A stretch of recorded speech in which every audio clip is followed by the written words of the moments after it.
Pet and poultry network.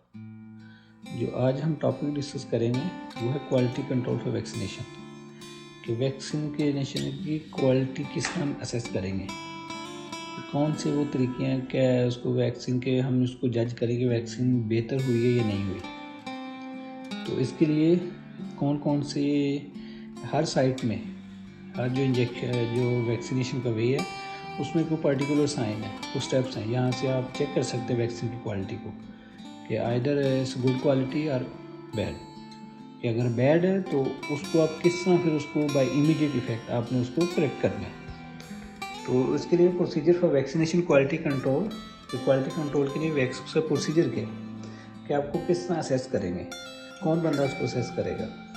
तो normally जो आपकी वैल्यूएबल ब्रीड्स है जैसे लेयर्स हैं या ब्रीडर पुलेट्स हैं, तो उनके लिए आपने जो एक वेटनेरियन है उसको असेस करना चाहिए रैंडमली। जो वैक्सीनेशन क्रू है वो रैंडमली को इंस्पेक्ट करेगा और इस चीज़ को इंश्योर करेगा कि जो वैक्सीन है वो प्रॉपर हो रही है। अगर इंजेक्शन एरर्स हैं तो वो आपको जो उसकी बर्ड की फ्यूचर ग्रोथ और एग प्रोडक्शन उस पर इफेक्ट नज़र आएगा।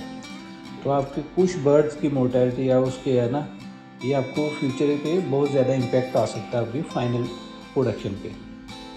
तो सेकंड जो आपको वैक्सीनेशन नॉर्मल बर्ड में करता है ब्रायलर में, ये तो जो आपका वैक्सीनेशन क्रू है वहाँ से आप किसी एक पर्सन को ट्रेन करें जो कि इवेल्यूएट करे वैक्सीन है, जो आपका क्रू है वैक्सीनेशन क्रू उसको इवेल्यूएट करे साथ साथ ही। और अगर कोई प्रॉब्लम दिखता है उसको, जैसे वेट फैदर है, हीमोरेज है या कोई दूसरे साइन है इम्प्रॉपर एप्लीकेशन है वैक्सीनेशन के, तो उनको वो असेस करेगा और करेक्ट कराएगा सेम टाइम में। हीमोरेज जैसे कि अगर उसने ज़्यादा प्रेशर से अप्लाई किया है, जो नीडल इंजेक्शन प्रेस के प्रेशर से किया है, तो बर्ड से ब्लड निकलना शुरू हो जाएगा, तो उसको भी असेस करके वो बताएगा, उसी वक्त करेक्ट कराएगा उनको। या आप क्या तो तीसरा कर सकते हैं कि कोई भी बेहतर है कि आप ना वैक्सीन में लाइव और किल्ड वैक्सीन है बहुत, उसमें कोई डाई ऐड करें। जब आप डाई ऐड करेंगे ना तो आपको इजीली वो रेड कलर है या ब्लू है कोई भी कलर है तो आपको इजीली असेस हो जाएगा बेहतर तरीके से कि डाई कलर आपको बता देगा कि ये वैक्सीन आउटसाइड है इनसाइड है, ये कैसे मतलब सही हुई है कि नहीं। जैसा कि अगर आपने देखा है उसको कि वाटर एडमिनिस्ट्रेशन अगर वाटर में वैक्सीन दे रही है तो उसकी बर्ड की टंग और क्रॉप से आपको डाई अगर मिक्स है उसमें, तो आपको दोनों जगह से आपको पता चल जाएगा कि ये वैक्सीन बर्ड ने ली भी है और प्रॉपर वैक्सीन ली है। Mouth and tongue falling I drop में जो उसका माउथ और टंग है वहाँ से आई ड्रॉप को ये नेज़र ड्रॉप में ना आपको ये माउथ और टंग से पता चलेगा, क्योंकि वहाँ पे डाई कलर आ जाएगा ना, ब्लू या रेड जो भी कलर आपने डाई का डाला है। Under the skin after acid injection, जो आपका सबकट इंजेक्शन है उसकी स्किन के अंदर आपने जो भी कलर डाला तो वो स्किन के नीचे आपको कलर दिखाई देगा इंजेक्शन के। जैसा कि आपको ना ये पिक्चर में एक दिखाया जा रहा है कि स्किन के अंदर ब्लू है, जो कलर है green colour, light green colour वो आपको दिख रहा है, तो इसका मतलब कि प्रॉपर वैक्सीन है। अगर यही कलर आपको फैदर के ऊपर नज़र आता तो इसका मतलब कि इम्पार्शियल डोज है, ये नो वैक्सीनेशन, वो वैक्सीनेशन डोज वेस्ट हो गई है। So I drop vaccination and wing web vaccination को कैसे एग्जामिन करेंगे आप फॉर क्वालिटी असेसमेंट। कि इसको जो इंट्राओकुलर वैक्सीनेशन या आई ड्रॉप वैक्सीनेशन, इसका असेस करने का ये तरीका है कि आपने जहाँ पे बर्ड रिलीज़ कर रहे हैं ना वहाँ एक पेपर, कुछ पेपर आप स्प्रेड कर दें। पेपर स्प्रेड करेंगे ना तो अगर तो वो जो आई ड्रॉप वैक्सीन का आई ड्रॉप है अगर वो रोल ऑफ हो गया इसे, यानी कि जब आपने डाला है तो वो नीचे गिर जाएगा। अगर प्रॉपर्ली ऑब्जर्व नहीं हुआ, आपने जो 2-3 सेकंड उसको देने थे इंजेक्शन, जैसे कि हमने लास्ट डिस्कशन किए थे इसकी इंट्राओकुलर वैक्सीनेशन में, कि आपने उसको वैक्सीन डालने के बाद 2 से 3 सेकंड 4 सेकंड आपने देना है बर्ड को कि वो ड्रॉप ऑब्जर्व हो जाए। अगर वो ऑब्जर्व नहीं होगा तो वो नीचे गिर जाएगा।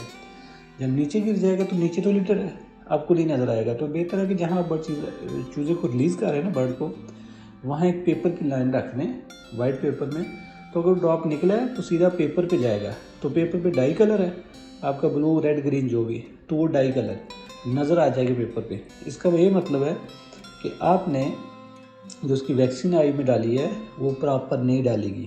यहाँ तो वो टोटली आधा ड्रॉप गिरा है, ये टोटली वैक्सीन नहीं हुई उस बर्ड को ना। तो आप दोबारा उसको वैक्सीन दोबारा वैक्सीन कर सकते हैं। ये आपकी आई ड्रॉप के लिए असेसमेंट है। लेट से हम बात करें कि विंग वेव वैक्सीनेशन की, तो जो उसके टेक्स बनते हैं वहाँ जहाँ पे उसकी एप्लीकेटर की दोनों नीडल इंसर्ट की जाती हैं, तो वहाँ पे वैक्सीनेट टेक्स बनते हैं। इसमें वो 7 से 10 दिन तक वैक्सीनेशन के बाद 7 से 10 दिन में आप इसे उसको एग्जामिन करते हैं। एटलीस्ट आपने जो है ना 50 से 100 बर्ड एग्जामिन करें अपने हाउस में से। जब अपने हाउस में से 50-100 बर्ड एग्जामिन करेंगे तो फिर आप देखेंगे कि उसमें आपका क्राइटेरिया क्या होना चाहिए। कि आपको क्राइटेरिया के मतलब कि क्राइटेरिया ये है कि अगर उसमें अगर 2 नोड्यूल्स हैं, क्योंकि एप्लीकेटर के 2 नीडल इंसर्ट किया आपने, अगर 2 नोड्यूल है तो गुड वैक्सीन है, अच्छा आपको रिस्पॉन्स आएगा रहा। लेकिन अगर आपका वहाँ पे नोड्यूल 1 है तो ये मीडियम वैक्सीनेशन मतलब कि आपका ठीक है, लेकिन फिर भी आपका कुछ ना कुछ उसका अच्छा रिस्पॉन्स आएगा। अगर कोई नोड्यूल नहीं है उसके विंग्स वेब पे जहाँ पे आपने एप्लीकेटर से वैक्सीनेशन इंजेक्ट की थी, अगर अब्सेंस ऑफ नोड्यूल्स है, इसका मतलब कि पुअर वैक्सीन है आपकी। तो जैसा कि आप देख सकते हैं पिक्चर में आपको 2 नोड्यूल दिख रहे हैं, तो ये आपके जो एप्लीकेटर की जो नीडल थी वो आपने इंसर्ट की हुई है यहाँ पे वैक्सीनेशन के लिए, तो उसका रिएक्शन है ये, इसको कहते हैं वैक्सीनल टेक्स। तो सब कट इंजेक्शन का रिएक्शन कि अगर आप सब कट इंजेक्शन कर रहे हैं तो उसका रिएक्शन आप कैसे पता चलेगा आपको सब का कि ठीक हुआ है या नहीं हुआ। तो ये है क्वालिटी असेसमेंट फॉर सब कट इंजेक्शन। तो अगर आपने जो इसका इंजेक्शन है वो स्किन में, क्योंकि सब का इंजेक्शन हमेशा लगाया जाता है मसल और स्किन के दरमियान जो पॉकेट है वहाँ पे, तो अगर आपने वो पॉकेट तक जाने से नहीं जा सके, आप अपने स्किन के अंदर जो है उसकी इंट्राडर्मल लेयर है वहाँ पे ही आपने अगर इंजेक्ट कर दिया है तो वहाँ पे जो है कि हार्ड लंप या कोई स्कैब बन जाएगा हार्ड और स्किन के ऊपर ना, जो बाद में भी रप्चर हो सकता है। तो ये था स्किन में। अगर आपने उसके मसल में, नेक मसल में जो ना इंट्रामस्कुलर इंजेक्शन जो नेक मसल के अंदर डीप, इंस्टेड आपके पॉकेट में अब लगाना था, आपने डीप लगा दिया प्रेशराइज करके मसल के अंदर, तो वहाँ पे इन्फ्लामेशन हो जाएगी। इन्फ्लामेशन हो गई तो वो उससे मसल डैमेज हो गई। जब मसल डैमेज हो गए तो उसको रिपेयरिंग के लिए वहाँ पे टिश्यू स्कार बन जाएगा एक, तो वो टिश्यू स्कार जो है ना वो बाद में बर्ड की ट्विस्टेड नेक के मतलब बर्ड की जो गर्दन है ना मुड़ जाती है। तो बात क्या था, अगर कुछ लोग नहीं एक्सपीरियंस बेस पे तो वो देखते हैं, हाँ इसको एंडी में भी होता है कि आपके जो नेक है ना ट्विस्टेड नेक बर्ड हो जाते हैं, जो उसके न्यूरोलॉजिकल साइन आते हैं ना, तो जो न्यूरोलॉजिकल एंडी है तो वहाँ पे, तो ये आपके एंटी नहीं, हमेशा एंटी नहीं, क्योंकि आपने रिसेंट वैक्सीन की है तो आपके वैक्सीन की वजह से ट्विस्टेड नेक हो सकती है, तो आप उसको क्लियरली ऑब्जर्व कर सकते हैं। तो ये एक इम्प्रॉपर वैक्सीन जो स्वेलिंग का मसल्स है ना, आप बर्ड को जब पोस्टमार्टम करेंगे तो आपको बर्ड के नेक पे आपको जो है ना वो मसल की स्वेलिंग मिलेगी।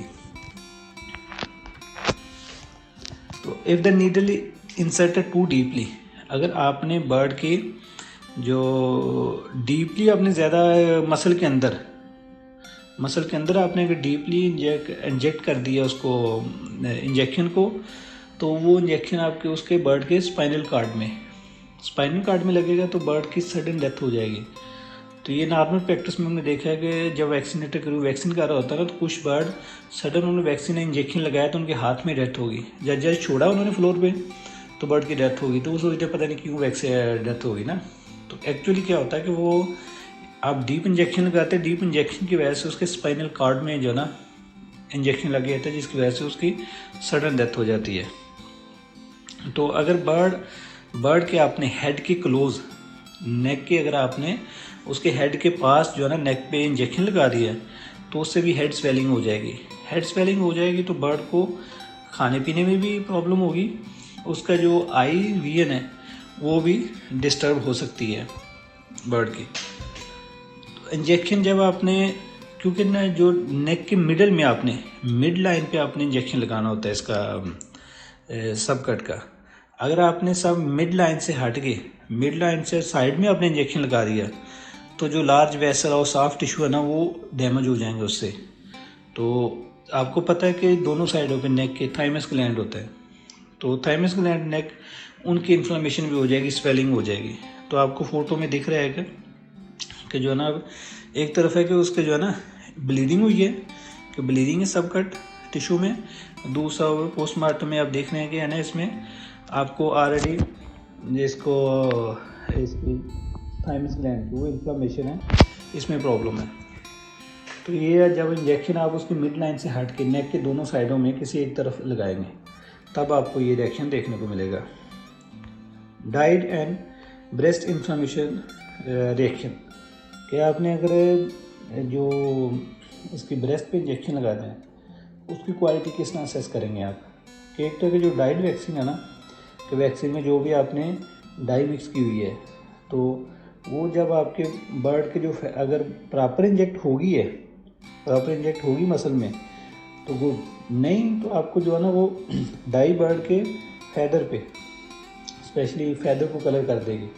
तो जिसका मतलब है कि आपकी पुअर वैक्सीनेशन है या नो वैक्सीन, तो उसके अंदर इंजेक्शन जस्ट और लगाया लेकिन वो मसल के अंदर नहीं गया, जस्ट स्किन के ऊपर ही उसको ना इंजेक्ट हो गया। तो जिसकी वजह से बर्ड के फैदर जो है ना वो डाई हो जाएंगे, कलरफुल हो जाएंगे। तो आपको नज़र आ जाएगा कि मसल में वैक्सीन तो गई नहीं है, ये फैदर के ऊपर लगी हुई है। तो इंट्रामस्कुलर ब्रेस्ट इंजेक्शन कि अगर इंट्रामस्कुलर ब्रेस्ट इंजेक्शन को आप लगाएंगे तो अगर आप उस ब्रेस्ट को अगर डीपली लगाएंगे आप डीप मसल में जहाँ पे बर्ड की टेंडर लाइन है, ब्रेस्ट के नीचे एक सॉफ्ट मीट होता है उसको कहते हैं टेंडर लाइन, कील बोन के पास। तो जब आप मसल के डीप ब्रेस्ट के डीप मसल में जाएंगे कील बोन के पास तो आपको वहाँ पे जो एडवर्स रिएक्शन उसका ना इन्फ्लेमेशन मिलेगी, स्कार मिलेगा। तो ये एक्चुअली आप असेस नहीं कर सकते विदाउट पोस्टमार्टम या प्रोसेसिंग में कि अगर ऐसा कोई इशू है तो मोस्टली आपको प्रोसेसिंग में ये नज़र आ जाएगा। तो उसका मतलब कि आपने जो है ना नीडल, ये उस वक्त ही होता है जब आपने नीडल टू डीप इंसर्ट कर दिया आपने ब्रेस्ट मसल में। तो आपको पाचुलाबैक्टीरियन इंजेक्शन का एक जो है ना ये एक फ़ोटो है, वहाँ पे आपको उसका एडवर्स रिएक्शन नज़र आ रहा है ब्रेस्ट के अंदर कि ये सारी इसका डीप इंजेक्शन की वजह से हुआ है ये सारा। लेग, थाई और विंग्स का जो इंट्रामस्कुलर रिएक्शन है कि अगर लेग जो है ना ये नॉर्मली हमारा नहीं होती सिलेक्शन साइट नॉर्मल इंजेक्शन में, लेकिन जो केज लेयर पुलेट होती हैं तो उसके लिए लेग जो है ना इजीली एक्सेसिबल होती है मिनिमम स्ट्रेस के साथ। तो लिहाजा लेयर में जो है ना ये लेग इंजेक्शन केज लेयर में प्रेफर किया जाता है। तो excessive reaction to the injection leg के अगर आप उसमें देखें कि अगर आपने इंजेक्शन लेग पे सही जगह पे नहीं लगा सके आप तो आपको वहाँ पे टिश्यू में इन्फ्लामेशन, स्कार, ये बहुत ज़्यादा इन्फ्लामेशन आपको मिलेगी। तो जो कि उसकी बर्ड की ग्रोथ और फ्यूचर एग प्रोडक्शन पे उसको इफ़ेक्ट करेगी। तो आज के लिए इतना ही, नेक्स्ट वीडियो तक कीजिए हमें इजाज़त। अपना ख्याल रखिएगा, अपने चैनल का भी। अल्लाह हाफिज़।